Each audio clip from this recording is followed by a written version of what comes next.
ပန်တွေရဲ့ကြောက်စရာအကောင်းဆုံးကျိန်စာတိုက်ခြင်း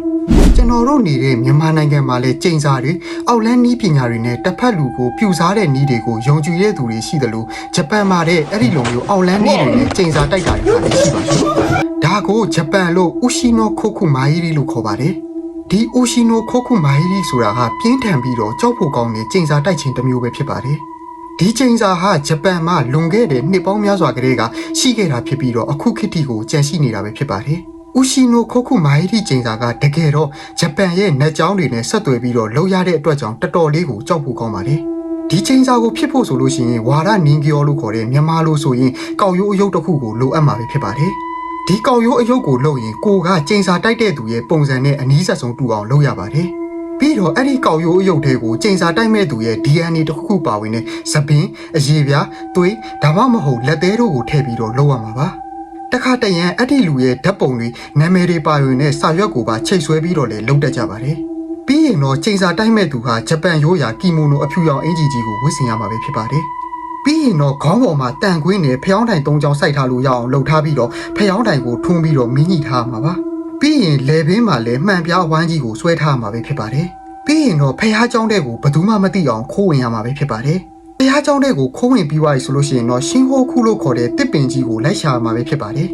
ဂျပန်ဖះเจ้าတွေတော်တော်များများမှာကအဲ့ဒီလိုမျိုးတစ်ပင်ကြီးဟာရှိတတ်ပါတယ်အဲ့ဒီတစ်ပင်ကြီးတွေဟာဂျပန်မှာရှိတဲ့နက်ဖျားတွေနေတဲ့နေရာဆိုပြီးတော့လည်းယုံကြည်ကြပါတယ်ပြီးရင်တော့အဲ့ဒီကောက်ရိုးအယုတ်ကိုအဲ့ဒီတစ်ပင်ကြီးမှာတန်နဲ့ရိုက်ထည့်ရမှာပဲဖြစ်ပါတယ်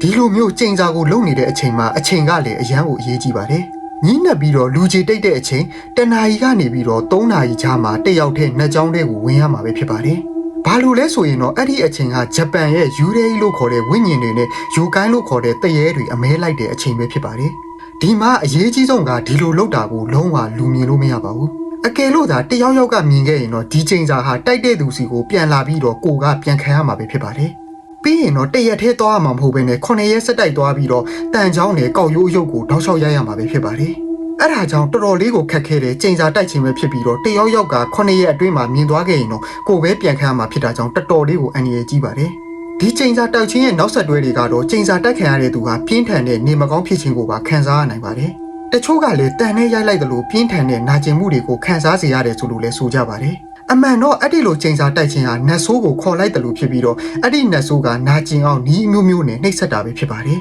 ။အမှန်တော့ဒီကျိန်စာကဒီထက်အသေးစိတ်ကြတဲ့နီးလန်းတွေလည်းအများကြီးရှိပါသေးတယ်။ဒါပေမဲ့ကျွန်တော်ကတော့ဒီနေရာမှာပဲရပ်ပစ်လိုက်ချင်ပါတယ်။ဒီကျိန်စာဟာအောင်မြင်ဖို့တက်ရှုံးနေပြီးကိုကိုပြန်ခံရနိုင်ဖို့ရာဂိုင်တော့ကပုံများနေလို့ပါ။ညာကြီးအချိန်မတော်ကီမိုနိုအဖြူကြီးနဲ့ဖျောင်းတိုင်တွေနဲ့မှန်တက်ချက်နဲ့နှက်ကြောင်းတွေကိုဝင်ဖို့ဆိုတာတော်တော်လေးကိုခက်ခဲစေတဲ့အရာပဲဖြစ်ပါတယ်။အဲ့ဒါကြောင့်ပဲဒီကျိန်စာဟာမအောင်မြင်ဖို့များနေရတာပဲဖြစ်ပါတယ်ခင်ဗျာ။